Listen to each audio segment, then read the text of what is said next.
ẹ̀yin tèmi ẹ káàárọ̀ ẹ káàsán ẹ káalẹ́ ibi tẹ́ ti ń wò wá. This is Crossblogger TV. Don't forget to subscribe, like and share. Ó tún ti wá pún báyìí o. Ọba Solomon ti jáde tán lórí ọ̀rọ̀ bàbá Tibetan. Ṣẹ̀ṣẹ̀ rántí pé àwọn fídíòs kan fọ́nrán kan lọ láìpẹ́ yìí tí bàbá Tibetan ti ń ṣàlàyé pé tó bá fẹ́ kọ́ church àbí tó bá fẹ́ kọ́lé àwọn nǹkan kan tó máa mú mọ́ra wọn tó máa papọ̀ tó máa jókòó àti tó máa fi sí nǹkan sí nǹkan. Babaláwo ṣé bí bàbá mi náà lórí lókè yẹn bẹ́ẹ̀ni lẹ́kí ló babaláwo so mi ò ṣe babaláwo ó kàn dùn bí àwọn èèyàn Jésù tutọ́ sílẹ̀ ó fi lẹ ojú èèyàn wọ́n ní gbogbo nǹkan tí Jésù ṣe tàbá ní ká kọ sí Bíbélì kò ní sí àyè onígbà bóyá lè wúrẹ́ tó lẹ́ran tó lo kànú tó lo ẹ̀jẹ̀ bẹ́ẹ̀ kò sọ fún ìwọ̀n ọkọ wọn yẹn. Ẹ ṣáà ti mọ̀ náà gbogbo iná rí fídíò yẹn so ó ní Ọba Solomon máa jáde báyìí o ó ní bàbá Solomon ó ní bàbá Tibetan tẹ́lẹ̀ ó ní bóyá wọn tí ì dépò àgbà nígbà tí wọ́n ti dépò àgbà ń sìn àwọn gan wa ti tú àwọn àṣírí ìjìnlẹ̀ Yorùbá jáde wọ́n ní gbogbo àfá àti gbogbo pásítọ̀ àwọn gan fi ṣẹ̀ṣẹ̀ lẹ̀ o ẹ̀yin tèmi èmi kọ́ mo sọ Ọba Solomon ló sọ o which is real ẹja àgbọ̀lẹ́nu Ọba Solomon ẹ wò wọ́n tún àwọn ọ̀pọ̀ àṣírí oríṣiríṣi nǹkan ẹ ṣáàjà àgbọ̀. bàbá Tibetan bàbá sẹlẹ yẹn ìkálẹ̀ ní bàbá yẹn o ìlú wa ò fi bẹ́ẹ̀ jìnnà síra gbogbo ẹ̀yin wòlíì kéékèèké tí ẹ ń bọ̀ ẹ̀yin pastor ẹ̀yin evangelist no matter church tó bá wùn kẹ́ ti jáde ìbáàjẹ́ sẹ̀lẹ̀ ni yín ìbáàjẹ́ kérúbù àti séráfù ìbáàjẹ́ pentikosta ìbáàjẹ́ kòkò bàbá ìsàsùn gbogbo yín pátá ẹ dúpẹ́ lọ́wọ́ bàbá yẹn ẹ má jẹ́ kí àwọn wòlíì dìdìrìn kéékèèké kan tó ẹ̀sẹ̀ ń bọ̀ wọ́n tàn yín jẹ ọ̀rọ̀ bàbá yẹn ò yé yín ẹ jẹ́ kí ẹ láyé yín tí ẹ bá wo bàbá yẹn ìyẹn bàbá Tibetan yẹn àwọn ìwà ẹ̀sùn ẹ̀ ọdún 5 sẹ́yìn ọdún 10 sẹ́yìn ó yàtọ̀ sí ìwà ẹ̀sùn tó ń ṣe nísìnyí because nígbà tí wọ́n wora wọn tí wọ́n rí wípé àgbà ti ń dé wọ́n wò pé nǹkan tí àwọn ń bò mọ́lẹ̀ látijọ́ ìkan tú síta fún ẹ̀yin òbí kékeré tí ẹ ń bọ̀ kí iye yín kó lè sí torí iye yín ò sí àwọn alàgbà yín àwọn wòlíì yín àwọn èèyàn jàǹkànjàǹkàn tó ti wà síwájú yín tó ti lọ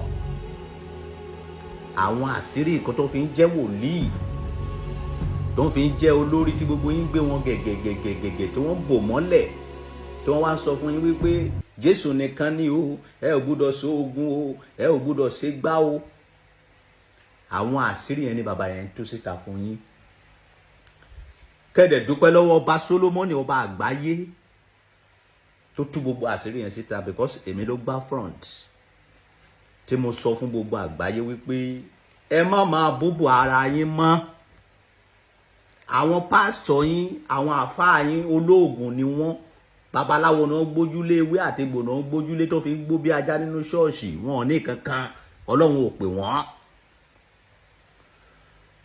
ṣùgbọ́n bàbá yìí ti jáde nísìn ó ti bá yín sọ eléyìí tí ń ṣe òtítọ́ ọ̀rọ̀ ìwọ tó bá wá jẹ́ ọmọ àlè tó mọ̀ bó fẹ́ jìyà kú gbèrègede gbé Jésù sórí má gbòótọ́ o ìwọ tí yẹ bá sí gbọ́ nǹkan tí bàbá yẹn ń sọ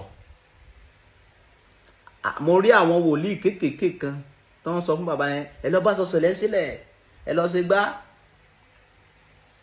aṣọ sẹ̀lẹ̀ aṣọ aláwo ni aṣọ kérúbù àti séráfù aṣọ aláwo ni Ọbàtálá ló láṣọ funfun kì í ṣe Jésù kì í ṣe Ọ̀ṣọ́fà ló láṣọ funfun kì í ṣe Orímọládé ló láṣọ funfun Ọbàtálá Ọbàtásà ọba takuntakun lóde ìrànjẹ ló láṣọ funfun mo rí eégún kan lọ́jọ́ mẹ́ta yìí wọ́n gbé aṣọ rẹ̀dì kan sẹ́yìn ẹ̀ wọ́n gbé àgbélébù sí lẹ́yìn àgbélébù kì í ṣe ti Jésù tìbílẹ̀ ni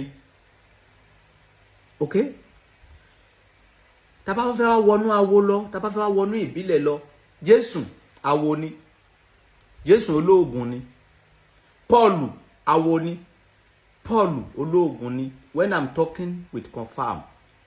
Nígbà tí Jésù fẹ́ la ojú afọ́jú ní John chapter 9, Bíbélì sọ pé Jésù tutọ́ sílẹ̀, ó fi ṣe amọ̀, ó fi pa ojú afọ́jú, ó ní kó lọ wẹ̀ nínú adágún. Ìtọ́ tó tu sílẹ̀ yẹn tó fi po amọ̀ yẹn, ṣé o mọ ọfọ̀ tó pè sílẹ̀ yẹn? O ò mọ̀. Iṣẹ́ tí Jésù ṣe lọ́jọ́ yẹn iṣẹ́ awo ni, kì í ṣe iṣẹ́ pásítọ̀. Nígbà tí Paul fẹ́ ṣe ìwòsàn fún àwọn amọ̀kùn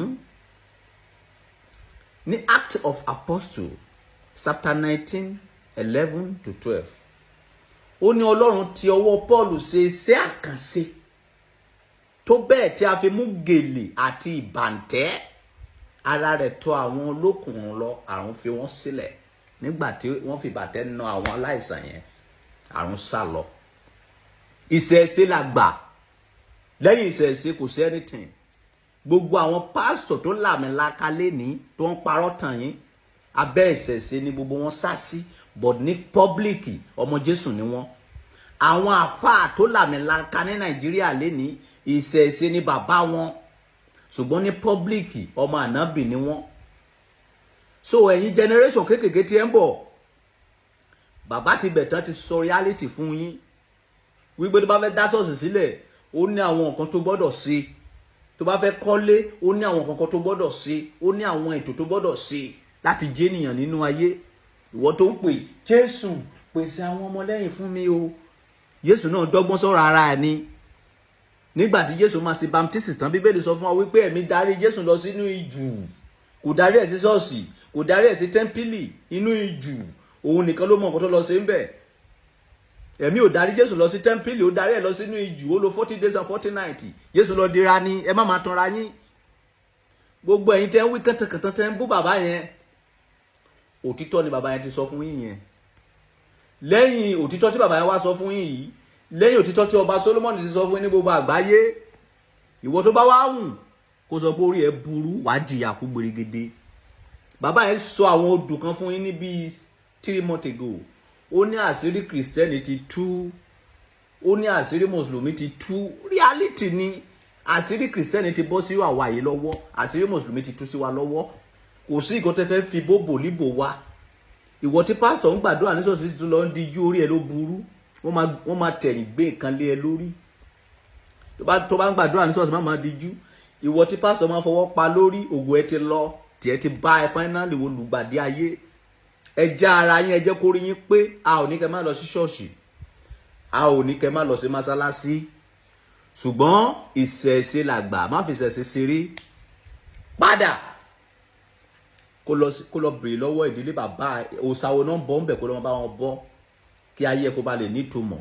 Ẹ̀sìn àjèjì tó ń gbé wá fún yín ló sọ yín sínú ìgbèkùn ayérayé tí ẹ rùn pa, tí ẹ rí jẹ. Gbogbo àwọn pásítọ̀ tó làmìlaka yẹn, abẹ́ ìṣẹ̀ṣe ni gbogbo wọn sá sí, tó ń ṣe àwọn 1 or 2 things ní kọ́nà. Bàbá yẹn ti sọ reality fún yín o. Ìwọ torí ẹ bá burú, máa bá wọn bu. Ìwọ tí yẹ bá sí, gbogbo àwọn iṣẹ́ tí bàbá yẹn jù ilẹ̀ yẹn, máa kọ́ ilẹ̀. Kó lọ test ẹ bóyá irọ́ ló ń pa, bóyá èké ló ń ṣe.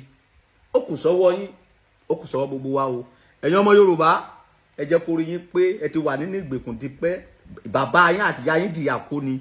Ẹ jẹ́ kí ọpọlọ yín kó ṣe kíni, kó là.